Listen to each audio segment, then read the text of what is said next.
Ihan ensimmäiseksi mä kysyisin teiltä kaikilta lyhyesti sen, että kun tämä otsikko on, että sivistys on Suomen supervoima.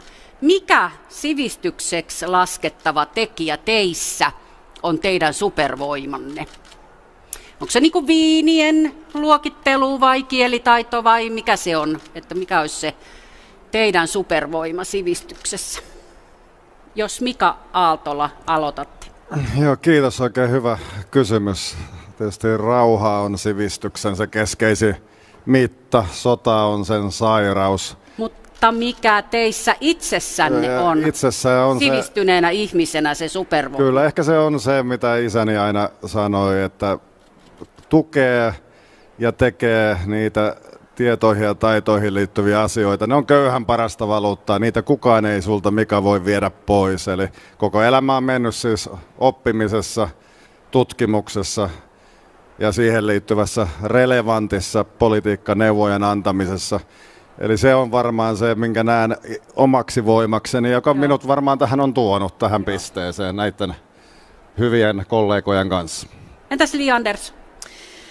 Mä sanoisin halu oppia uutta, koska se mikä mua kiehtoo politiikassa on se, että oppii koko ajan lisää, oppii tämän vaalikampanjan aikana ja kun yhteiskunta muuttuu, niin hyvä päättäjä on sellainen, joka on myöskin aina valmis tarkastelemaan sekä jo oletettua niin kuin vanhaa tietoa, olemassa olevia kantoja ja koko ajan myöskin niin kuin imee itsensä uutta tietoa kaikesta.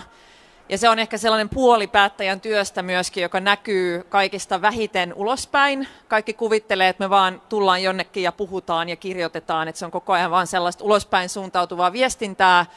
Mutta valtaosin siitä työstä, mitä tehdään esimerkiksi eduskunnassa ja myöskin siis ministereiden työstä, on uuden tiedon omaksuminen. Joo. Entä Sari Essayah?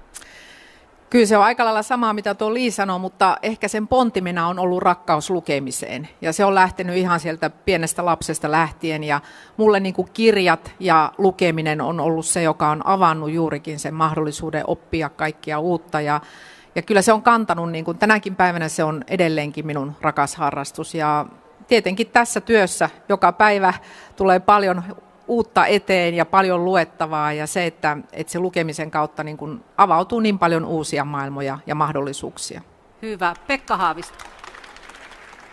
Useinhan ajatellaan, että poliitikot puhuu paljon, mutta harvemmin puhutaan siitä, että poliitikot saattaa olla myös hyviä kuuntelijoita, eli pysähtyä erilaisten ihmisten, erilaisten elämänkokemusten äärelle ja kuunnella niitä kertomuksia, kuunnella niitä tarinoita ja antaa ehkä sitten joku oman neuvonsa. Mä olin Lieksassa, nuori opiskelija istui naulakolla, just kun mä olin lähdössä Lieksan hienosta puukoulusta, lukiosta, ja kysyin, onko sulla vielä aikaa yhteen kysymykseen. Ja mä just vetämässä rotsia niskaa ja sanoin, että no yhteen kysymykseen aikaa, ja tämä tyttö kysyi, mikä olisi yksi ainoa ohje elämää varten, jos sun pitäisi sellainen antaa.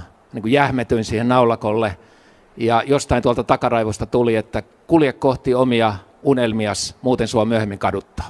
Ja toivottavasti tyttö noudattaa tätä neuvoa. Joo. Jussi Halla-aho. Ei minulla varmasti mitään supervoimaa ole, mutta ehkä tärkeimmät eväät, jotka sain tutkijan työstä entisessä elämässäni, oli ymmärrys tieteellisestä metodista. Se, että miten tietoa voidaan tuottaa, faktojen pitää olla kunnossa ja metodin pitää olla kunnossa, jotta saadaan tieteellisesti kestäviä hypoteeseja, joita sitten voidaan testata käytännössä. Ja myös se, että tämä auttoi ymmärtämään sen, että missä menee ne niin kuin oman tietämyksen rajat. Eli tavallaan aina kun tiedon määrä kasvaa, niin kasvaa myös avoinna olevien kysymysten määrä. Joo. No Jallis Harkimo. Kiitos. Pitää sanoa, että tämä viimeinen tentti on kyllä loistava. Miettikää, me ollaan vietetty joka ilta näiden tyyppien kanssa viime viikolla. Ei siis ihan oikeasti saa mennä kotiin ja viettää tyttöystävän ja poikien kanssa seuraavan illan. Että mä oon kyllä saanut tarpeeksi näistä äijistä ja naisista. Se pitää sanoa. Jallis järjestää karonkan tänä illalla. Se pitää sanoa, mutta Mutta jos Tuu karaokeen tänä iltana. Tervetuloa. Mennään asiaa tähän, niin koulussahan mä olin tosi huono, mä oon lukihäiriöinen ja mulla oli 6 keskiarvo, mä jäin 2 kertaa luokalle ja mä en ymmärtänyt, miten mä voisin syntyä näin tyhmäksi. Ja se antoi kyllä mulle niin kuin voimaa sitten näyttää lopuksi elämää, että mä en ole näin tyhmä kuin noi luulee tuolla koulussa. Hyvä. Olli Rehn. Mun kohdalla se on sivistyksen polte, joka ehkä juontaa myös siitä, että isäni oli orpopoika, joka pystyi käymään vain kiertokoulun ja äitini oli oman sukupolvensa ensimmäinen ylioppilas, kieltenopettaja ja OAJ:n luottamushenkilö. Ja tämä sivistyksen polte, halu sivistää itseään ja ihmisyyden kehitystarve, niin tämä kannatteli sitten aina myöskin silloin, kun väitöskirjaa kirjoitin öisin työn ohessa ja sain sen sitten aikanaan valmiiksi. Ja aion kyllä tätä samaa sivistyksen poltetta jatkaa niin pitkään, kun jalka nousee ja sormet pysyvät näppäimillä ja pää jollakin tavalla pelaa. Vähän siinä hengessä, mitä Kauko Röyhkä, kansantaiteilija Kauko Röyhkä sanoo, että olen mieluummin 60 kuin aikuinen. Eli uskon vakaasti elinikäiseen oppimiseen ja sivistyksen poltteeseen. Aika hyvä veto mun mielestä toi OAJ:n perintö tälle yleisölle. En kerro, että hän oli myöskin, ei lakkokenraali, mutta lakkoluutnantti opettajalakon aikana 70-luvulla. En halua kannustaa liikaa sellaiseen. Eiköhän tämä jo. Alexander Stubb. Joo, mun täytyy aloittaa sille, että mä oon vähän pettynyt Jallikseen, Jussiin ja Pekkaan. Että eikö me sovittu, että tänään tumma poolo ja sininen blazeri? Se on aina pettynyt muuhun jostain. Ei, Olli ja Mika, niin. Te ette pannut farkkuja. No ei, jäi tänään tekevät. Varmaan Anna-Stina kaikki lähtee avoimesta ja uteliasta mielestä. Mäkään en ollut koulussa koskaan hirveän hyvä, mutta mä sain yliopistossa tällaisen akateemisen herätyksen, joka vei aika paljon eteenpäin. Ja jos yhden ajatuksen saa heittää, niin syntyy Adam Grantin kirjasta Think Again, joka siis tarkoittaa ajattele uudestaan. Eli se, että kun on väärässä, on oikeasti oppinut jotain. Jussin tutkimusmetodista mä oon täysin samaa mieltä. Meidän suuri ongelma politiikassa tietysti on se, että meidän pitää mukamas olla tappiin saakka aina oikeassa. Joskus olisi hyvä, että myönnetään, että ollaan väärässä ja mennään sitä kautta eteenpäin ja opitaan jotain uutta. Sullahan se into syttyi vasta siellä Jenkeissä. Kyllä joo, silloin... On siellä jotenkin parempi toi koulutusjärjestelmä kuin Suomessa?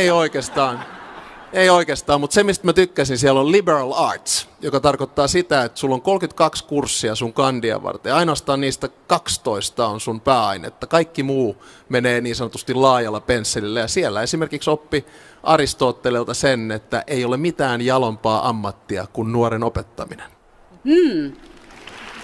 No niin, Jutta Urpilainen. Mä voisin yhtyä moneen kollegaan, mutta mä ajattelin ottaa tällaisen sydämen sivistyksen. Eli mä uskon siihen, että tässä ajassa tarvitaan vuorovaikutustaitoja ja tässä ajassa tarvitaan kykyä asettua toisen ihmisen asemaan. Ja mä itse koen, että se on ehkä ollut mulla semmoinen niin kuin polte, joka on vienyt elämässä eteenpäin politiikassa, mutta ylipäänsä halu ymmärtää, miksi ihmiset toimivat tai ajattelevat niin kuin he toimivat ja sitä kautta sitten tehdä myöskin poliittisia päätöksiä, jotka huomioi ihmisten erilaiset elämänolosuhteet ja taustat. Eli mä sanoisin, että sydämen sivistys, kyky asettua toisen ihmisen asemaan ja tunneäly, niin ne on sellaiset supervoimat. Tästä päästään hyvin tähän sivistys- ja talousosioon. Ja mä haluaisin kysyä sitä, että millaista sivistystä ja millaista osaamista menestys maailmalla oikeasti edellyttää? Kerro Alex vaikka ekaksi. Mä lähtisin liikkeelle itse asiassa tuosta, mihinkä Jutta jätti, eli tunneäly. Emotional intelligence. Että aika usein, jopa liian usein, me ikään kuin mitataan meidän nuoria tai itseämme jonkinnäköisten IQ-testien tai standarditestien kautta. Ja silloin me unohdetaan se, että itse asiassa oikeassa elämässä on myös joku muu asia kuin älykkyys, joka ratkaisee, ja se on se tunneäly. Ja tänä päivänä me eletään sellaisessa maailmassa, jossa on jollain tavalla hirveän helppo aina esittää mielipide. Ja sitten se mielipide on jotenkin todella kiinteä ja kova, ja siinä pysytään. Ja sitten ikään kuin se keskustelu loppuu, kun ihan oikeasti se kaikista tärkein on toi, mitä Jutta sanoi, eli empatia, välittäminen ja toisen ymmärtäminen. Okei. No mitä Olli Rehn sanoo tähän? Mikä on niinku se tärkein, mitä asioita pitää osata, jos aikoo menestyä maailmalla? Sitä voi katsoa tietysti sekä yhden ihmisen että koko kansakunnan näkökulmasta. No, katsotaan kansakunnan näkökulmasta, kun on presidentin tehtävästä kysymys. Sitä ajattelinkin juuri, eli kyllä uskon edelleenkin siihen, että sivistyksessä ja koulutuksessa on pienen kansan voima. Se ei ole mikään klisee, se on tutkitusti totta. Ja kun katsoo Suomen muutosta, varsinkin toisen maailmansodan jälkeen, niin mehän on muututtu kehitysmaasta hyvinvointiyhteiskunnaksi pitkälti juuri sen takia, että koulutus on laajentunut Suomessa. Ensin oppikoulut, joka usein unohdetaan, oppikoulujen vyöry 50-60-luvulla, joka mahdollisti opintien laajoille työväenluokan ja maaseudun lapsille ja nuorille. Ja myöhemmin sitten mä olen peruskoulun koekanineja, siis paitsi Pohjois-Karjala-projekti, niin myöskin peruskoulun koekanineja, niin myös peruskoulu 70-luvulta laajensi osaamisen ja koulutuksen mahdollisuuksia. Eli kyllä mä sanoisin, että hyvin ratkaiseva tekijä kansakunnan menestyksessä on se, että me pidetään huoli meidän osaamisen ja koulutuksen perustasta, ja siinä opettaja on se alkulähde, ja opettajat tekee äärimmäisen arvokasta, tärkeää työtä. No nyt kun ajattelee että te puhutte paljon siitä sydämen sivistyksestä ja tunneälystä, niin onko PISA-tutkimuksilla, onko ne ollenkaan olennainen mittari siinä, että miten maita pitäisi verrata, ja kertooko ne, onko ne ollenkaan se tärkeä asia tässä kansakuntien vertailussa? Mitä Haavisto sanoo siihen? No mä itse asiassa tänään tapasin juuri Viron TVn edustajia ja kysyin toimittajalta, että mikä on tämä Viron salaisuus. Ja kyllä hän sanoi, että se on se opettajien auktoriteetti ja opettajien vapaus toimia, että se on ehkä vielä säilynyt Virossa tai on vahvempi kuin Suomessa. Mutta mä oon ajatellut oman kouluajan kokemuksia, mitkä on vaikuttanut. Ensinnäkin meidän koulussa opetettiin ilmaisutaitoa, se olisi kai nykyään retoriikkaa tai muuta, se oli vapaaehtoinen oppiaine, mutta ajatellut, niin kuin Suomen menestystä ajatellen, niin meillä edelleen se kyky ilmaista itseämme, ilmaista ajatuksiamme on ehkä vähän rajallisempi kuin vaikka meidän naapurimaassa Ruotsissa, katsoo miten siellä osataan markkinoida sitä Ruotsia ja tehdä Ruotsia tunnetuksi. Meillä on tässä paljon oppimista. Ja mä en usko, että ihan näitä kaikkia asioita siinä PISA-hommassa mietitään. Ehkä semmoinen toinen kokemus sieltä kouluajalta on, että miten tärkeää oppilaiden harrastustoiminta on kerhot. Mä oon ollut varmaan 10 tai 15 kerhos, luontokerhos ja valokuvauskerhos ja taidekerhos ja näytelmäkerhossa. Ja se niin kuin sen kouluopetuksen päälle toi valtavan paljon. Ja sitten ehkä viimeinen asia, joka on jäänyt kouluajasta itselle mieleen, oli opettajien persoonallisuudet. Että välttämättä ei ajattele, että mitä oppiainetta joku opetti, vaan me oli aivan mahtavia persoonia, jotka opetti itse asiassa elämää, opetti tietyllä tavalla eteenpäin katsomista elämässä, opetti sellaisia, miten vaikeista tilanteista selvitään, saattoi tukea vaikeana hetkenä, ja opettajien niin kuin kokonaispersoonallisuus jäi vahvasti mieleen, ja ne vahvat opettajat ja ne mielikuvat kulkee koko elämän myötä, ja siitä se on varmaan teidänkin opetustyössä se kokemus, minkä oppilaat saa, ja toisaalta siitä, että ne opettajat seurasi oppilaita elämän eri jaksoissa paljon myöhemmin, joku opettaja ottaa vielä yhteyttä ja sanoo, että hei, on ollut kiva seurata, mitä tapahtuu myöhemmin. Eli opettajien merkitys on aivan valtava. Mitä Li Andersson? On totta kai tärkeää painottaa sitä, että PISA ei mittaa kaikkea, mitä kouluissa tehdään. Siinä ei mitata paljon sellaista, joka liittyy opiskelijoiden, oppilaiden, lasten ja nuorten hyvinvointiin. Siinä ei mitata sitä laajempaa kasvatustehtävää, mikä meidän opettajilla on. Mutta kyllä ne mittaa aika tärkeitä asioita kuitenkin, koska ne mittaa nimenomaan paljon niitä aineita, jotka liittyy perustaitoihin. Lukutaito, laskeminen, eli se perusta, johon kaikki muu oppiminen perustuu. Ja minun mielestäni oleellisempaa kuin se, mikä on meidän sijaintimaiden keskinäisessä rankingissa, johon aina liittyy tietyt epävarmuudet, joka johtuu siitä, että meidän järjestelmät ja yhteiskunnat on erilaisia, niin oleellista on se, miten me itse kehitymme. Eli mitä PISA-tulokset kertoo Suomesta ja kehityksestä Suomen sisällä vuosien saatossa. Joo. Ja siinä se kaikista huolestuttavin piirre ja viesti kyllä liittyy juurikin tähän polarisaatioon, eli oppimistulosten eriytymiseen, siihen, että meillä on kasvava joukko huonosti pärjääviä lapsia meidän kouluissa. Ja tämä on se tavallaan selkeästi suurin kansallinen ongelma, mihin meidän pitäisi puuttua. Sitten ehkä vielä viitaten Pekan puheenvuoroon Virosta, niin Virohan on itse asiassa ottanut aika paljon mallia Suomesta, mitä tulee opettajien autonomiaan ja opettajan koulutukseen. Mutta sellainen tekijä, jossa Viro selvästi erottautuu Suomesta tällä hetkellä, on se, että siellä on hirvittävän koulutusmyönteiset asenteet edelleen. Ja tämä on toinen asia, minkä mä kyllä väittäisin, että Suomessa on muuttunut ja jossa meidän pitäisi tehdä työtä koko yhteiskunnan tasolla ja jossa mä näen, että tasavallan presidentti erityisesti voi olla erittäin keskeisessä roolissa nostamassa sivistyksen, koulutuksen merkitystä esille. Joo, tämä on tosi tärkeä asia.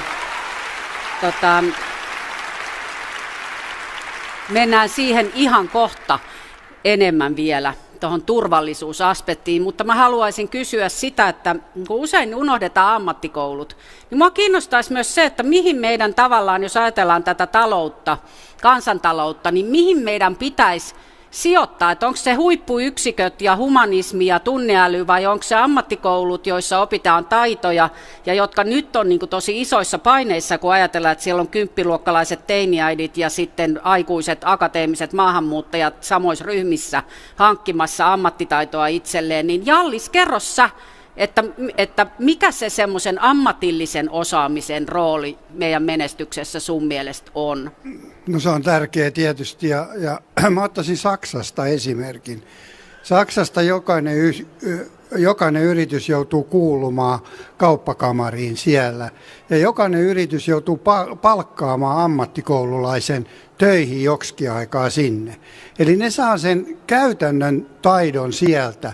Eli ne pääsee töihin määrätyillä jaksoilla ja sitten monet yritykset voi myös ottaa ne pidemmäksi aikaa töihin, kun ne jää. Ja se meiltä puuttuu Suomesta kokonaan. Me tarvittaisiin enemmän käytännön oppia siihen mukaan niin, että ne ammattikoululaiset ja ne sais kokea sitä, jos sä oot automekaanikko tai ihan mitä vaan sä oot, niin sä tarvit kuitenkin sitä työtä, joka tekee sen, että sä pääset yrityselämään sisään. Silloin sä et niinku syrjäydy siitä maailmasta, vaan sä pääset koulun jälkeen. Sun on helpompi mennä töihin, kun sä tiedät, mitä se on. Joo. Nyt mä haluaisin, että jatketaan tästä enemmän siihen turvallisuuspointtiin vielä. Tosiaankin niin kuin usko koulutuksen tuomaan hyvään on meillä rapautunut, usko myös tieteeseen ja tutkimukseen ja myös mediaan, laatumediaankin on rapautunut, että mistä tulee oikea tieto, niin se kyseenalaistaan koko ajan. Mistäkään se jo? Minkälaisena uhkana te näette tämän, siis myös niin kuin tämmöisenä niin kuin kansainvälisen turvallisuuden kannalta, että avaako se mahdollisuudet esimerkiksi disinformaatiolle ja miten me voidaan tällaista uhkaa ehkäistä? Alex, sä olit siellä. Joo, siis voisi miettiä, se on uhka demokratialle. Niin. Koska jos meillä ei ole samaa käsitystä siitä, mikä on fakta ja mikä on fiktio, silloin sä et voi käydä demokraattista keskustelua tai diskurssia demokratiassa. Ja ongelma meillä tällä hetkellä on se, että jos me rakennetaan tämä vaikka systeemi 1 ja systeemi 2, systeemi 1 on se nopea ajattelu, mikä on olemassa, se reaktiivinen. Systeemi 2 on se hidas ja kompromissihakunen. Demokratia rakennettiin 1500-luvulla, 1600-luvulla, 1700-luvulla tähän systeemi 2, missä järjestelmän piti olla hidas ja informaatio synnytettiin yhtä tai toista kautta.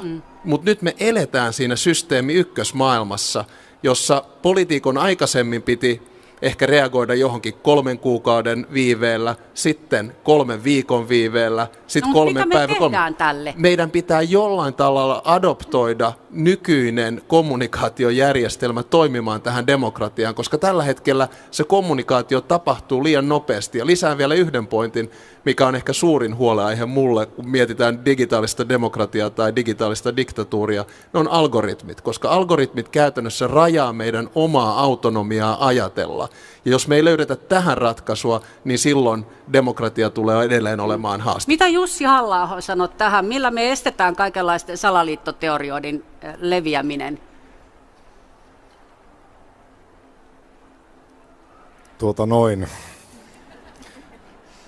Miksi kysyt just Jussilta sitä? Kaikkia niitä hassuja ajatuksia, joihin me törmäämme nykyään sosiaalisessa mediassa, on kyllä ollut maailman sivu, mutta aiempina aikoina, tai sanotaan, että hassusti ajattelevat ihmiset ovat aina vähemmistö, ja he ovat sirottuneet aika tasaisesti ympäri maailmaa, jolloin heidän mahdollisuutensa verkostoitua oli menneessä maailmassa paljon pienemmät. Kun taas tänä päivänä, kun koko maailma on verkostoitunut, niin minkä tahansa asian taakse saadaan globaalisti kerättyä jonkin kokoinen kannattajajoukko tai huutokuoro vahvistamaan sitä sanomaa. Ja luulen, että tälle asialle ei ole mitään tehtävissä, paitsi sellaisilla työvälineillä, joita me emme halua käyttää, koska meillä on kuitenkin tärkeää se, että ihmisillä on mahdollisuus ilmaista itseään, vaikka ne olisivat sitten kummallisia juttuja. Mut miten usko tietoon palautetaan? Vai pitääkö sitä edes palauttaa? Mä en oikein näe, että tässä asiassa olisi olemassa mitään isompaa kriisiä. Musta ongelma on pikemminkin siinä, että etenkin kun siirrytään pois hyvin eksakteista tieteistä, luonnontieteistä mennään enemmän yhteiskuntatutkimuksen alueelle, niin meillä on yhä tavallisempaa se, että esitetään poliittisia tai poliittisesti latautuneita näkemyksiä tieteentekijän hattu päässä. Yritetään sillä tavoin rakentaa immuniteetti niille omille pohjimmilta. Eli vika on tieteen Saanko vastata loppuun? Että halutaan niin kuin rakentaa semmoinen immuniteetti niille omille poliittisille näkemyksille, ja kun ne kohtaa kritiikkiä, niin sanotaan, että kritiikin esittäjä on tiedevastainen. Okei. Haavisto.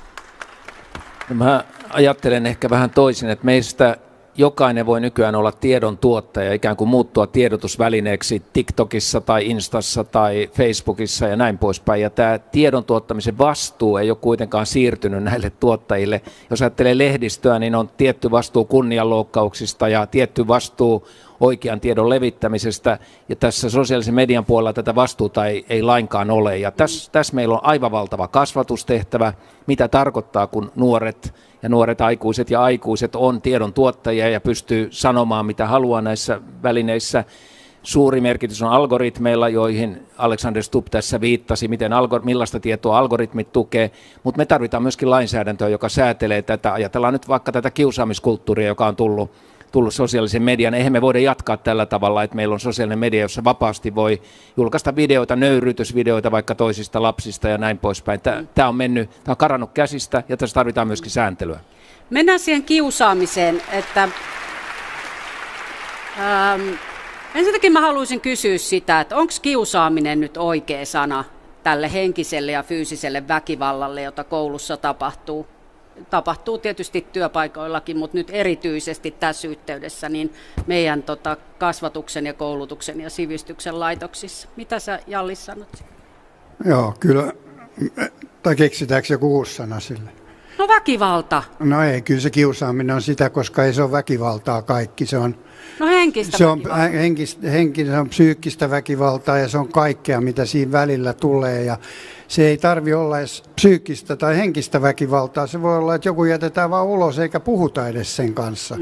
Niin se on niin iso ongelma nuorten keskellä, että jos sitä itse ei ole kokenut ja jos sitä itse ei ole kokenut lapsiensa kautta, niin sitä ei voi ymmärtää.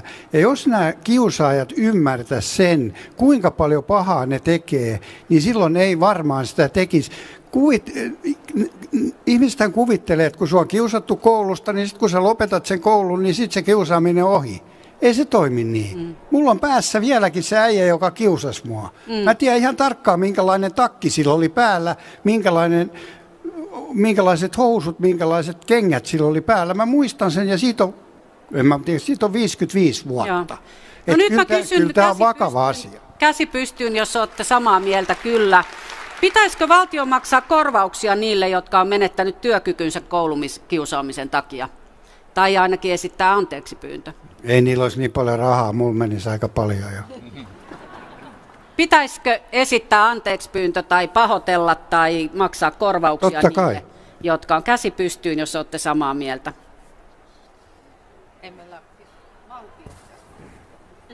Eikö niiden kiusaajien pitäisi lähinnä pyytää anteeksi? Pitää pyytää. Niin, siis tässä minun mielestä kyllä nyt niin kuin ajatellaan, että ne kiusaajat kai tässä niitä vastuullisia on. Ja heidät on saatettava vastuuseen, heidän vanhemmat on otettava Mä ajattelen sitä sillä tavalla, että jos meillä on oppivelvollisuus, niin meillä on tavallaan paikalle. Myös niin kuin huolehdittava siitä, että voi hankkia opetusta ja hankkia oppia turvallisessa ympäristössä. Jussi Halla.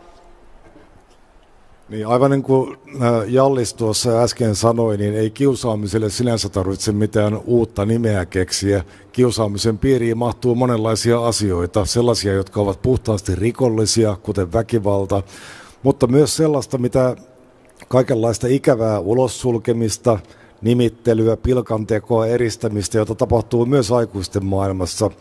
Mutta se ratkaiseva ero on siinä, että aikuinen ainakin useimmissa tapauksissa pystyy pakenemaan näistä tilanteista tai olemaan menemättä tilanteisiin, jossa tällaista tapahtuu, kun taas lapsi on vankina siinä tilanteessa. Ja hän on silloin kiusaajiensa armoilla ja hän on sen koulun armoilla ja koulu on se, jonka siihen pitää tietenkin puuttua mahdollisuuksiensa mukaan. Mitä Jutta Urpilainen sanot siihen? No, mä oon yrittänyt saada puheenvuoron näihin aikaisempiin keskusteluihin, mutta mä ehkä tartun tähän Joo, mä huomasin. Aika on sen verran vähän, että kaikki ei voi vastata kaikkeen. Joo, mutta jos vähän tasapuolisesti, niin se olisi kiva. Mä haluan sanoa sen, että aikuiset toimii myös esimerkkeinä. Aikuiset näyttää myös esimerkkiä lapsille kiusaamisen ja vihapuheen suhteen. Ja sen takia minusta on hirveän tärkeää, miten me vanhempina, mutta miten me myöskin päättäjinä käytämme omaa sananvapauttamme ja miten me kanssa ihmisistä puhumme. Ja mun täytyy sanoa, että mä oon tästä tosi huolissani tämän päivän Suomesta. Että jos me puhutaan siitä sivistyksestä, mä oon itse työssäni viime vuodet kiertänyt ympäri maailmaa ja edistänyt siellä maailman köyhimmissä maissa lasten pääsyä kouluun. Ja mä voin kertoa, että Suomea ei tunneta tänä päivänä enää maailmalla Nokiasta. Meidät tunnetaan koulutuksesta. Se on meidän ykkösbrändi maailmalla ja mä toivon, että tämä tulee olemaan jatkossakin. Ja sen takia meidän pitää investoida koulutuksen ja opettajia, jotka on sen koulutuksen mahdollistaja. Mutta se tarkoittaa kyllä sitä, että me myöskin mietimme, että miten me minkälainen on tämä yhteiskunnallinen ilmapiiri, kuinka sivistynyt se on, että jos me kutsutaan kanssaihmisiä loisiksi, tai me jaamme ihmisiä retorisesti eri kategorioihin, riippuen siitä, ovatko he syntyperäisiä suomalaisia tai tänne muuttaneita, niin tämä on myös vihapuhetta, joka on tietyn tyyppistä kiusaamista, joka on esimerkki meidän lapsillemme myöskin koulussa. Ja sen takia mun mielestä tämän kaltaiseen niin kuin retoriikkaan ja kielenkäyttöön pitää Suomessa puuttua. Mennään sitten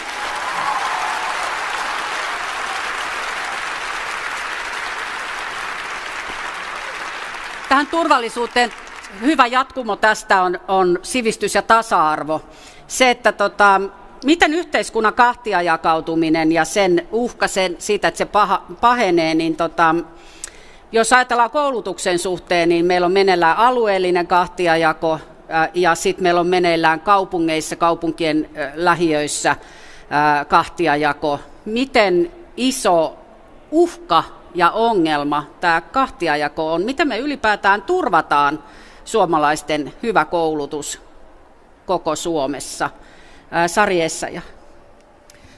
Nyt täytyy tämän hallituksen tekemistä nostaa esille, että mehän laitamme nyt 200 miljoonaa nimenomaisesti siihen perusopetuksen parantamiseen, siihen, että jokainen lapsi oppii lukemaan, kirjoittamaan, laskemaan. Ja erityisen tärkeää on nyt tämä oppimisen tuen saaminen ihan sieltä voi sanoa alakoulusta lähtien ja varmistetaan se, että meillä sitten on mahdollisuudet ja ne tarvittavat osaamisen tasot, kun lähdetään sitten jatko-opintoihin. Ja myöskin se, että huolehditaan siitä, että tällaista segregaatiota ei pääse tapahtumaan, ei maantieteellisesti eikä myös esimerkiksi kaupunkien sisällä. Ja minun mielestä niinhän tapahtuu koko ajan nimenomaan nyt juuri sen takia on sen suunnanmuutoksen paikka. Ja tähän juuri tähdätään näillä toimenpiteillä, mitä nyt hallitusohjelmassa on lähdetty toteuttamaan. Mä haluan kuulla, mitä Mika Aaltola sanoo. Joo, toi on erittäin tärkeä asia, eli me voidaan heikentää itseämme ja meitä voidaan heikentää myös ulkoa päin. Eli semmoinen suomalainen ajatus siitä, että me mennään eteenpäin, semmoinen dynaamisuus tästä yhteiskunnasta tällä hetkellä puuttuu ja ollaan tämmöisessä stagnaatiossa, jossa sitten helposti toraillaan keskenään ja on sitä kiusaamista kaikilla tasoilla, kouluista aina sitten työpaikoille ja yhteiskuntakiusaamista. Eli tämä on tullut jotenkin tällaiseksi viihteelliseksi ja se on sitä, että demokratia heikkenee. Että me torailemme keskenään. Meillä pitäisi olla päämääriä. Me oltiin sinne matkalla sinne maailmankatolle ja haluttaisiin siellä pysyä. Nokia mainittiin ja PISA mainittiin. Me ollaan putoamassa pois monella niillä mittarilla, missä me oltiin aikoinaan hyviä. Ja se johtuu siitä, että meiltä puuttuu semmoinen dynaaminen, eteenpäin menevä henki, Suomen rakentamisen henki. Enemmän se on nyt sitä, että jotenkin saataisiin säilytettyä se edes, mitä meillä on.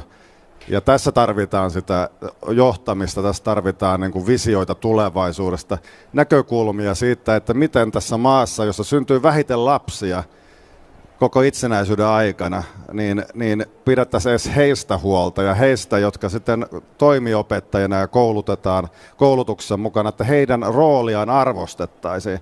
Me ollaan menettämässä jotain sellaista, joka meillä on ollut tavattoman rakasta, joka on pitänyt kansakuntaa tiellä johonkin suuntaan. Tässä on selvästi myös tapahtunut tämä, että koulutuksen periytyvyys on lisääntynyt sille, että meillä on ne ihmiset, jotka arvostaa koulutusta ja ne, jotka ei näe siinä mitään hyvää mahdollisuutta. Mitä Jutta Urpilainen?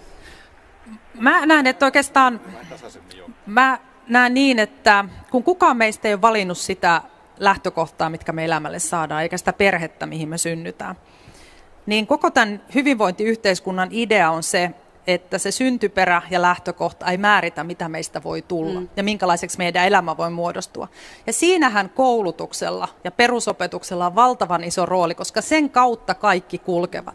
Ja mitä mä tekisin, jos mulla olisi valta? Riittävän pienet opetusryhmät, jotta opettajalla olisi oikeasti mahdollisuus huomioida lapset yksilöinä. Riittävästi tukipalveluja, erityisopetusta, mutta myöskin moniammatillista yhteistyötä, että niihin oppimisvaikeuksiin tai ongelmiin, joita lapsella on, ja usein ne havaitaan hyvin varhaisessa vaiheessa, voisi saada tukea myöskin ajoissa. Jos mulla olisi valta, rajoittaisin myöskin kännyköiden käyttöä ja digitaalisten laitteiden käyttöä opetustilanteissa, koska se vaikuttaa myöskin oppimistuloksiin mun mielestä. Eli aika perusasioilla me pystyttäisiin sitä eriarvoisuutta mielestäni vähentämään suomalaisessa yhteiskunnassa. Sitten on yksi iso eriarvoisuustekijä, joka on se, että teistäkin suuri osa puhuu koko ajan siitä, että miten ihanaa lukea niitä kirjoja. Ja sitten meillä on kuitenkin niitä ihmisiä, jotka ei pysty lukemaan niitä kirjoja, niin tämä sivistyksen saavutettavuus, joka kasvaa niin kuin muiden välineiden myötä, että sä voit kuunnella ja sä voit katsoa ja saada siitä tietoa, jos sä et ole hyvä lukemaan. Pitäisikö tämä jotenkin ottaa huomioon ja näettekö te tämmöistä kahtiajakoa siinä, että me suljetaan pois ne, jotka ei ole tarpeeksi hyviä lukemaan? Mitä Olli Rehn sanoo siihen? Sä oot suuri kirjojen lukija. Kyllä tämä on aito ongelma ja se liittyy niihin kysymyksiin, mitkä Jutta nosti äsken mielestäni ihan oikein esiin. Eli Suomihan tunnetaan, Suomi on oikeudenmukainen osaamisen yhteiskunta, koulutusyhteiskunta ja sen ytimessä on se, että kaikilla meillä on tasavertaiset mahdollisuudet koulutukseen ja oppimiseen. Ja sen takia nämä kysymykset, kuten riittävän pienet oppilasryhmät, on valtavan tärkeitä oppilaiden kehityksen kannalta. Ja lisään tähän kyllä sen, että kun olen tässä viime kuukausien mittaan tavannut paljon käytännön opettajia ja kasvatustieteilijöitä kampanjareissuilla, niin yksi viesti tulee sieltä sen lisäksi, että kyse tässä PISA-tutkimuksen tulosten heikentymisessä on laajasta yhteiskunnallisesta muutoksesta, mutta yksi viesti tulee sieltä, ja se on se, että pitää palauttaa työrauha kouluihin. Pitää palauttaa työrauha oppilaille ja opettajille keskittyä olennaiseen, eli lukemisen, laskemisen ja muiden perustaitojen oppimiseen. Se on oma asiansa, mutta mä vielä haluaisin kuulla, että itse asiassa, jos kaikki vois nostaa teistä kätensä, että kuinka moni teistä hankkii itse tietoa jotenkin muuten kuin lukemalla? Esimerkiksi kuuntelemalla podcasteja tai katsomalla vaikka YouTube-uutiskanavia ja tämän tyyppisiä. No niin. Kaikki. Mutta silti me koko ajan puhutaan siitä lukemisesta ja siitä, kuinka kirjat on niin ihania. Onhan se tärkeää, mutta Li Andersson, kommentoitko? Kiitoksia mahdollisuudesta osallistua keskusteluun.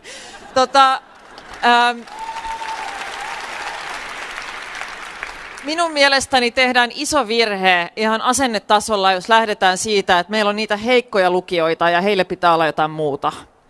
Tämä lukutaidon eriytyminen on minun mielestäni yksi suurimpia uhkakuvia suomalaisen demokratian kannalta, koska se vaikuttaa kaikkeen. Se vaikuttaa oppimiseen kaikissa muissa oppiaineissa, se vaikuttaa sun edellytyksiin seurata julkista keskustelua, se vaikuttaa ja uutisia, se vaikuttaa sun edellytyksiin itse osallistua siihen, muotoilla sun ajatuksia, ilmaista sun tunteita. Joten itse lähden kyllä siitä, että meidän pitää kyetä koulutusjärjestelmän myöskin varhaiskasvatuksen kautta altistaa myöskin niitä, joilla ei ole ollut tapana lukea kirjoja kotona, ne joiden vanhemmat ei vie kirjastoon joka viikko, ne joiden kotona ei ole pitkiä rivejä kirjahyllyjä, mistä voi itse jo lapsuudesta tutustua. Se lähtee varhaiskasvatuksesta, se lähtee siitä, että siellä on aikaa ammattilaisilla lukea ääneen, kehittää sanavarastoa, leikkiä sanojen kanssa, lasten kanssa, ja sitten se pitää jatkua niin kuin läpi koulutusjärjestelmän siinä, että meidän opettajilla on resursseja ja aikaa panostaa myöskin siihen lukutaidon edistämiseen. Ja kaiken tämän perustana on kuitenkin se, että meillä on myös riittävästi resursseja meidän koulutusjärjestelmässä, koska ei tämä ole sinänsä mitään uutta opettajille. Kyllä meidän kouluissa koko ajan tehdään lukutaidon edistämistyötä, opetetaan lapsia lukemaan. Mutta jos ne arjen resurssit ei ole riittävällä tasolla, niin viedään myöskin opettajilta mahdollisuudet tehdä oman työnsä ammattitaitoisesti ja hyvin. Mitä Jallikselle lyhyt kommentti? Niin. Mä en ole kyllä ihan samaa mieltä Li Anderssonin kanssa. Jos te olette joskus kuullut mun sanovan, että pitää lukea enemmän, niin mä en sitä koskaan sano, koska mä en pysty lukemaan niin hyvin. Ja pitää muistaa, että on paljon ihmisiä, joilla on lukihäiriö, ja silloin se kuunteleminen on se ainoa mahdollisuus. Kyllä mä voin ottaa tämän kokoisen kirjan, mutta mä en ole ensi vuonnakaan valmis. Et mun pitää kuunnella niitä kirjoja, ja mä saan paljon enemmän informaatiota ja tietoa, jos mä kuuntelen, koska siinä ajassa, kun mä luen yhden, mä kuuntelen 5 kirjaa. Niin ei se nyt ihan mene niin kuin Li sanoi, että kaikkien pitää lukea, koska kuuleminen on myös tärkeä muistaa ne, joilla on lukuhäiriö. Mä oon huomannut, että Li ei arvosta niitä, joilla on lukihäiriö. Ei voi niin olla. Nyt mä oon pakko kommentoida. Se naura mulle eduskunnassa, mä en ikinä unohda sitä. Musta toi on oikeasti erittäin loukkaavaa puhetta, Jallis. Et säkään voi sanoa muille ihmisille mitä vaan. En mä sanokaan, mä sanoin vaan, mä muistan sen tilanteen. Mä en ole koskaan suhtautunut. Jallis, kuuntele mua. Ei, kun kuuntele sä mua. Siis mä vaan tarkoitan sitä, että pitää muistaa nämä lukihäiriöiset. Niin, nämä ei ole toisiaan poissulkevia. Mun mielestä opetuksessa on nimenomaan kyse siitä, että löydetään jokaiselle sopiva tapa oppia ja jokaiselle sopiva tuen muoto. Tämä on mun mielestä hirveän kiinnostava tämä teidän välinen väittely.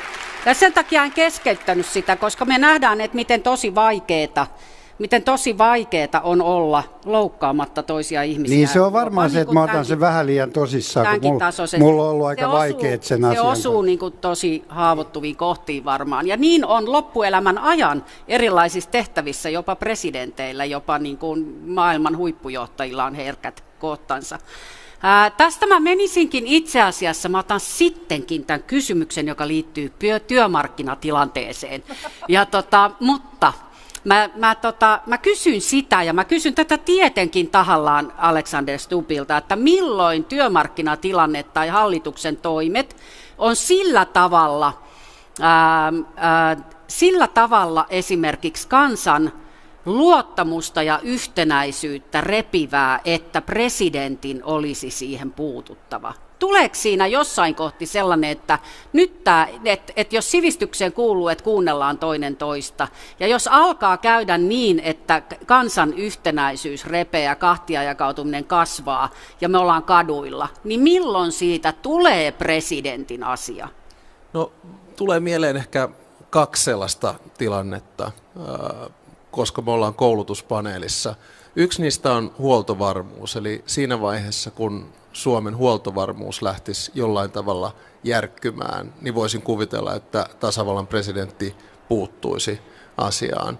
Ja toinen, joka mun mielestä olisi aika tärkeä, jos esimerkiksi se vaikuttaisi radikaalisti koulutukseen, mitä se hyvin todennäköisesti voi myös tehdä, mutta ehkä mun perusviesti aina on ollut se, että tasavallan presidentin tällaisissa asioissa pitää olla nimenomaan se kuunteleva osapuoli, joka voi diskreetisti taustalla tehdä jonkinnäköistä työtä. Eli aivan kun ehkä tässäkin keskustelussa ollaan välillä nähty, hänen ei kannata ottaa puolta, valita puolta. Hän ei voi olla niin sanotusti puoluepoliittinen pelinappula. Me valitsemme tasavallan presidenttiä, ei valtakunnan sovittelijaa. No mennään sitten sivistykseen ja hyvinvointiin. Puhutaan usein siis koulun yhteydessä yksi kerrallaan erilaisista ongelmista, ajattelematta sitä, että ne kaikki kaatuu sinne koulun niskaan. Suomessahan on niin, että kun mielenterveysongelmiin ei saa apua ja sitä joutuu odottamaan, niin kouluun pääsee silti joka ainoa päivä. Ja koulussa näkyy niin kuin sekä mielenterveysongelmat että se, mistä nykyään paljon puhutaan, lasten lihavuus. Ei saisi kuskata kouluun, pitäisi hiihtää kouluun kesät, talvet, mutta jos ei ole lähikoulua, niin se muuttuu entistä haastavammaksi. Onko niin, että me tavallaan on pistetty jo, kuinka paljon sivistyslaitos, koulu voi kantaa meidän hyvinvoinnin ongelmista? Ja missä siinä teidän mielestä mennään? Mitäs Mika Aaltola sanoo? Joo, tuo oli aika hyvä kuvaus. Eli koulut on se, jossa otetaan vastaan niitä haasteita. Monenlaisia erilaisia paineita kaatuu koulun niskaan ja edellytetään kouluilta tavattomasti ilman, että niitä resursseja tuodaan sinne. Se on niin kummallista tässä maassa, jossa syntyy niin vähän lapsia, että varhaiskasvatuksesta kouluihin ja yliopistoihin ei saada resurssoitua tarpeeksi asioita, kun siellä kaatuu kaikki kuitenkin niskaan. Tämä huolen ähkyinen maailman aika, jossa ihmisten mielenterveys on myös järkkynyt, niin miten me pystymme huolehtimaan tästä tilanteesta ja antamaan niitä valmiuksia, päästä pois niistä mielenterveyden huolista ja saada sitä parantavaa koulutusta, parantavaa puhetta, parantavaa dialogia aikaan, sitä sydämen sivistystä viljeltyä. Eli kyllä koulut on melkoisessa polttopisteessä ja tähän pitäisi kokonaisvaltaisesti löytää ratkaisuja. Presidentti varmaan ei niitä kaikkea voi sinne tuottaa, mutta voi ainakin puhua koulujen ja koulutuksen, sivistyksen, avarakatseisuuden puolesta. Mitä Haavisto sanoo? No, tässä on varmaan semmoinen kysymys, että miten tämmöinen varhainen puuttuminen parhaiten yhteiskunnassa järjestetään. Tässä on puhuttu jo varhaiskasvatuksen tärkeydestä, se on erittäin tärkeää, otetaan ihmisistä kiinni varhaisessa vaiheessa ja nähdään ehkä syntyneet ongelmat.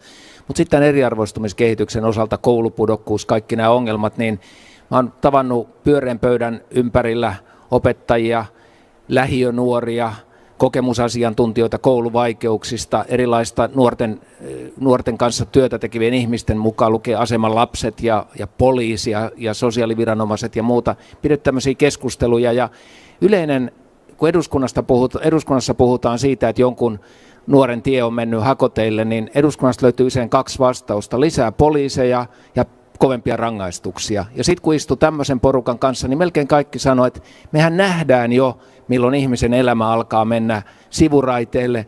Ja milloin siihen pitäisi varhaisesti puuttua. Ja nämä oppilaat sanoivat, että me ei tiedetä, kenelle kertoisi siitä, että jonkun elämä alkaa mennä sivuraiteelle. Ja tämän varhaisen puuttumisen idea ja ajatus, se liittyy oppilashuoltoon, kaikkeen tähän, että saadaan varhaisessa vaiheessa apua mielenterveysongelmiin, saadaan yksinäisyyteen varhaisessa vaiheessa apua.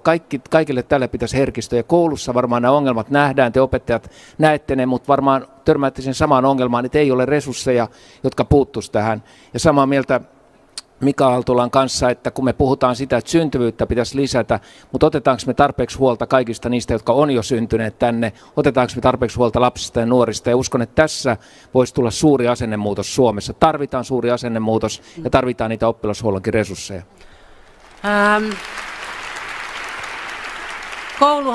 Kouluhan on näissä paljolti se, jonka pitäisi ratkaista ongelmia, mutta mitä ongelmia se voi aiheuttaa. Jos me ajatellaan näitä leikkauksia, valtavia luokkakokoja ja oppilasmääriä, ja sitten ajatellaan sitä, että miten valtavasti meillä lääkitään ylivilkkaita lapsia tai lapsia, joilla on tarkkaavaisuushäiriö. Tämä on aika kammottavaa todellisuutta, josta vähän puhutaan. Ja kenellä tässä onko tämä presidentillinen asia, kenellä tässä lopulta on vastuu? Mä sanoisin nyt, että kuka tuntisi olevansa kaikkein väärin kohdelluin, niin Ei aina voi Alekselle antaa puheenvuoroa. No mun pitää sen verran sanoa tässä väliin vaan, että mä pyydän Liiltä anteeksi, että se ei ole kyllä, mä sanoin liian jyrkästi tämän asian. Ja mä arvostan sua tosi paljon ja sä oot ihan ihana tyyppi, vaikka sä et ajattele yhtään samalla lailla kuin minä politiikassa. Tämä on ihanaa. Samat sanat. Kiitos Jallis, arvostan sitä. Mä tykkään Tämä on susta. tälleen. Mutta tästä... Joo. Niin, Hei, mulle annettiin kyllä puheenvuoro. Sari Essayahilla. Tämä oli kaunis peace and love. Peace and love. Arvostan.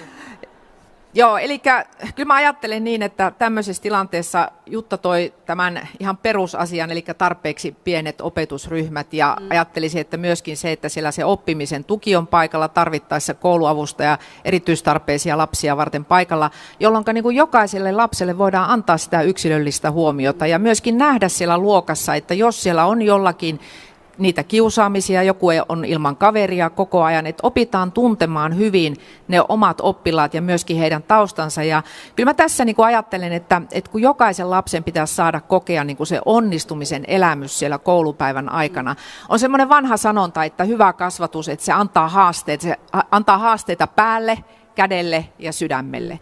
Ja se on tänä päivänäkin niin totta, että jokainen lapsi saisi kokea siellä koulussa eri aineissa eri lapset, että hei, mä oon tässä hyvä, mä osaan näitä asioita. Ja teille kaikille opettajille mä haluan sanoa, että muistakaa, että erityisesti varhaiskasvatuksessa ja alakoulun puolella te olette 5 tärkeimmän ihmissuhteen joukossa jokaiselle lapselle. Ja se varmasti antaa niin kuin sellaisen tietynlaisen, niin kuin voisiko sanoa, motivaatio jokaiseen työpäivään, että miten tärkeää teidän työ oikeasti on. Mä haluan kertoa opettajille myös sen, että me kysyttiin taustakysymyksiä kaikilta ehdokkailta, ja yksi kiinnostava seikka siinä oli se, että no se oli silleen tylsää, että kaikilla on äidinkieli ja historia ja näin. Mutta yksi kiinnostava asia oli se, että kun kehuttiin, että kuka on ollut paras opettaja, niin muutamat sanoi sitä, että nimenomaan se opettaja, joka opetti siinä, missä mä olin huono. Ja se on musta tosi kiinnostava kysymys, että kumpi on tärkeämpää, se, että sua autetaan menestymään siinä, missä sä oot hyvä, vai autetaan sut yli siitä, mikä on sun se kompastuskohta. Niin, ja siis ennen kaikkea se kokemus siitä, ei se ole pelkästään, että katsotaan, että mikä numero jossakin aineessa on, vaan se, että voi kokea, että mä oon jossakin asiassa niin kuin kehittynyt, mä oon oppinut jotain uutta, niin sillähän on niin kuin merkitys. No, mutta mennään sillä lailla vielä lopuksi kohti tulevaisuutta, että siis meillähän on tosi epävarma tilanne, ei me voida mitenkään tietää. Meillä on paljon sellaisia niin kuin ongelmia, joista meillä ei ole olemassa mitään faktoja, jotka vois kirjoista lukea, niin mikä on se loppujen lopuksi se,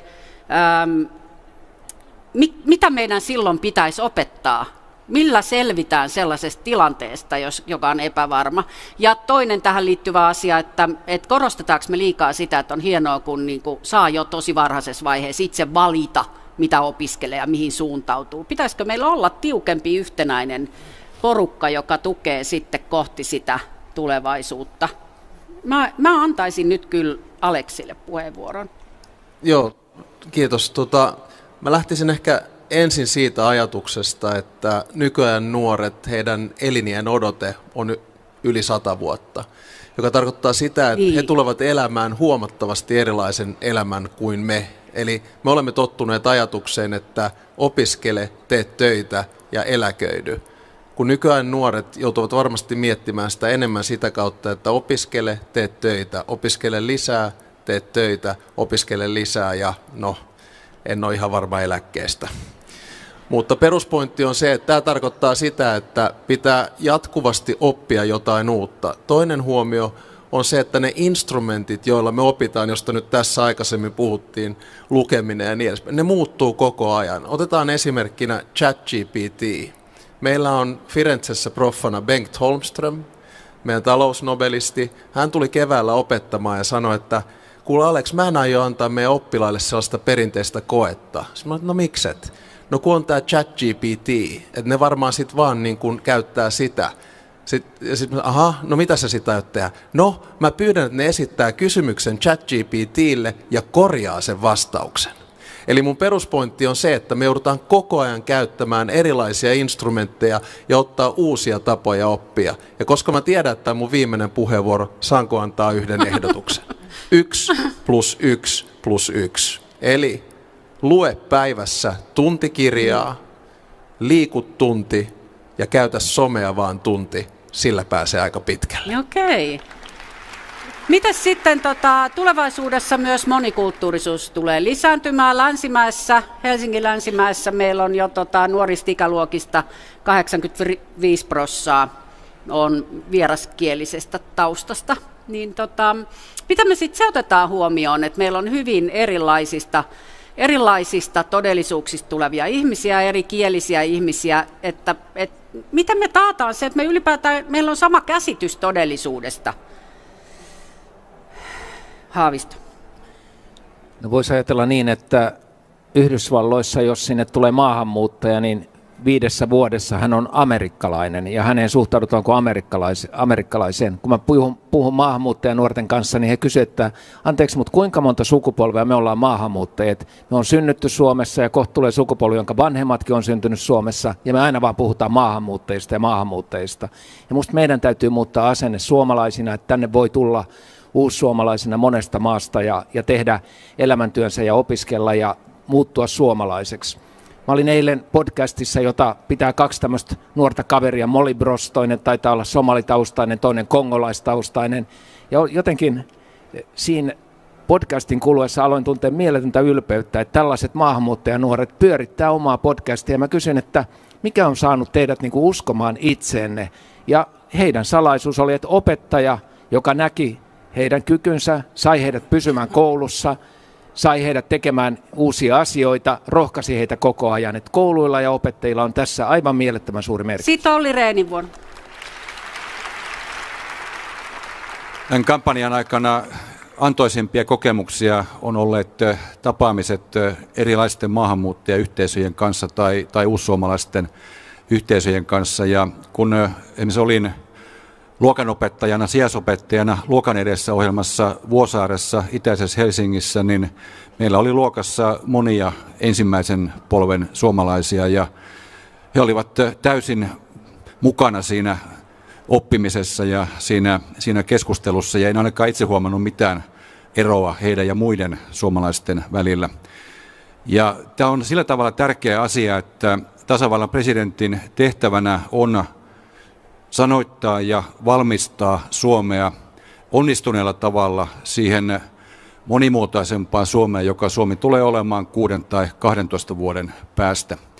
Ja otan tästä yhden esimerkin. Se on se, että meillä pitää olla kykyä asialliseen ja uskallan käyttää vähän vanhahtavakin sanaa sivistyneeseen keskusteluun maahanmuutosta, koska ikääntyvä Suomi tarvitsee lisää työ- ja koulutusperäistä maahanmuuttoa.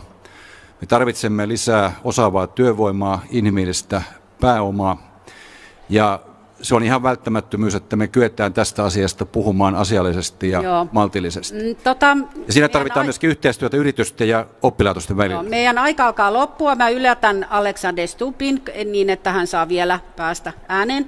Kaikki toivon, että ihan lyhyesti kaikki sanois, että mikä on tulevaisuuden kannalta just nyt, mikä on tulevaisuuden kannalta tärkein kouluaine?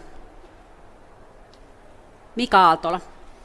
Jos katsotaan presidenttejä, miten ne maailmalla pärjää, niin 2 asiaa, että on visiomaalleen ja 2.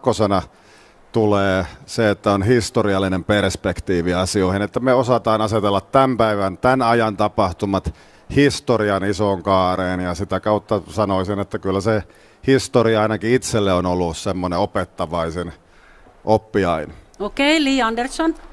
Jos mä ajattelen tätä presidentinvaalikampanjaa ja näitä kuluneita viikkoja ja kuukausia, niin ollaan tosi paljon puhuttu nimenomaan siitä epävarmuudesta, joka liittyy tähän maailman aikaan, ja se tekee myöskin tulevaisuuden ennustamisesta aika haastavaa. Joten mä sanoisin kyllä itse, että se tärkein taito on oppimistaidot, Joo. Koska se antaa kykyä päivittää omaa osaamistaan, oppia uutta, antaa meille sellaista resilienssiä ja kykyä muuttua ja uudistua, kun me kohdataan uusia haasteita. Joo, hyvä. Sari Essayah. Kun mä sanoin, että hyvä kasvatus antaa haastetta päälle, kädelle ja sydämelle, niin mun mielestä semmoinen kolmikko, jossa on äidinkieli, liikunta ja uskonto. Okei. Pekka Haavisto. No usein sanotaan, että puolen Suomesta pitää olla akateemisesti koulutettuja tulevaisuudessa, ja se mun mielestä tarkoittaa, että sen toisen puolen pitää saada hyvä, korkeatasoinen ammatillinen koulutus. Täällä on puhuttu paljon lukemisesta, kirjoittamisesta. Kyllähän äidinkieli on tietty antaa sen perusvalmiuden kaikkeen muuhun oppimiseen, mutta mä ottaisin nämä kädentaidot toiseksi. Ihmisillä pitää olla myös kyky kädentaitoihin. Hyvä. Jussi Halla-aho. Kyllä kaikki oppiaineet ovat tärkeitä, mutta jos sieltä yksi pitäisi nostaa ylitse muiden tai nimetä, niin sanoisin, että matematiikka, koska se toimii sellaisena yleisenä johdantona siihen, että maailmassa on olemassa korrelaatioita ja kausaliteettia ja johdonmukaisuutta. Kiinnostava. Jalli Sarkimo. Niin, mä näen tämän tulevaisuuden silleen, että me tehdään 4 päivää töitä ja sitten me opiskellaan 1 päivä. Tämä maailma menee niin nopeasti eteenpäin ja mä en näe sellaista, että sä voit sanoa, että matematiikka tai lukutaito tai joku tämä on. Jokainen ihminen on erilainen, jokainen ihminen on kiinnostunut. Joku on kiinnostunut kädentaidosta, joku on kiinnostunut matikasta. Ei tätä voi yleistää ja sanoa, että mikä on tärkein, koska me ollaan kaikki erilaisia. Olli Rehn. Yleissivistys ja tarkoittaa sitä, että tosiaan kaikki tai eri oppiaineet ovat tärkeitä, mutta se tulee aika pitkälle siihen samaan, mistä Li puhui, eli oppimistaidot. Ja kun te olette opettajia, niin mä sanoisin, että koulutuksen oppimisen kannalta ihan avainkysymys on se, että peruskoulu ja peruskoulutus on perusasioiden peruskoulu, eli että me opitaan lukeminen, laskeminen ja muut perustaidot, joiden varassa sitten pärjätään työelämässä ja muutenkin elämässä. Eli tässä mielessä tavallaan äidinkieli, matematiikka ja muut perustaidot. Joo. Alexander Stubb. Mä oon aina uskonut vahvasti mielen ja kehon yhteyteen ja sitä, että molempia harjoitetaan, mutta mä en ole koskaan uskonut siihen, että pitää asettaa erilaisia aineita toisiaan vastaan, olipa kyse vaikka humanistisista tai sitten luonnontieteistä. Tärkeintä on se, että ihminen pitää huolta mielestään ja kehostaan ja tekee ja lukee sellaisia asioita, jotka antavat elämälle merkitystä. Jutta Urpilainen. Me eletään tämmöisessä informaatioyhteiskunnassa ja joka puolelta tulee valtavasti tietoa ja mä ajattelen, että se tärkeä taito, joka sen vuorovaikutustaitojen lisäksi meidän pitää jokaisen oppia, on se tiedon käsittely.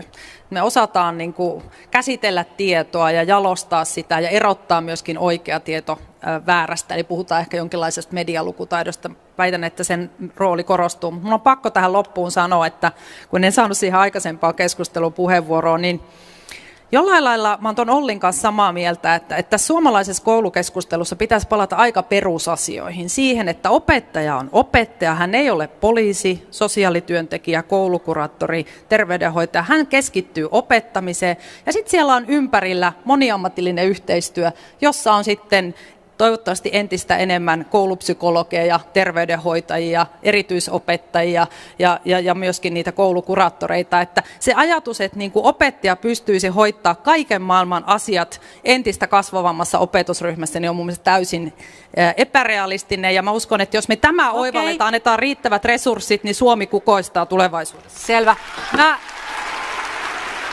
Mä kiitän yleisöä, mä kiitän teitä kaikkia ehdokkaita siitä, että tulitte tänne ja että teidän vastaukset oli noin erilaisia ja kiinnostavia. Ja mä toivotan teille ja mä toivotan myös meille kaikille onnea vaaleihin.